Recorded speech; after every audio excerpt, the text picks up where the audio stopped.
ग्रीष्म प्रवाह जनित परिस्थिति मुकाबिला ପାଇଁ प्रस्तुति समीक्षा कले प्रधानमंत्री। समग्र सरकारी आभिमुख्य पर गुरुत्व आरोप कले प्रधानमंत्री।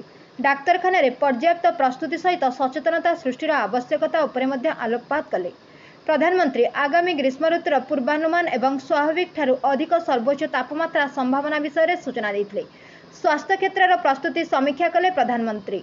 आंचलिक भाषा रे समस्त प्लाटफर्म मध्य आवश्यकता आईसी सचेतनता सामग्री ठीक समय प्रसार उपरे गुरुत्व। स्वास्थ्य मंत्रालय एवं एनडीएमए द्वारा जारी मार्गदर्शिका आंचलिक भाषा रे अनुवाद करा सहित व्यापक भाव प्रचार करा। आगामी ग्रीष्म प्रवाह मुकाबिला ପାଇଁ प्रस्तुतिर समीक्षा करने निमंते प्रधानमंत्री श्री नरेंद्र मोदी अध्यक्षतार एक बैठक अनुष्ठित हो जाइछि। आगामी गरम पाणीपाग ऋतु एप्रिल रु जून ପାଇଁ पूर्वानुमान तथ्य देशर अधिकांश स्थान में स्वाभाविक ठारू अधिक तापमात्रार संभावना विशेषकर मध्य भारत और पश्चिम भारत में अधिक ग्रीष्म प्रवाह आशंका सहित एप्रिल जून 2024 पर्यंत तापमात्रार संभाव्य स्थिति विषय में प्रधानमंत्री को अवगत करा जायतिला। Bureau report 51 news agency.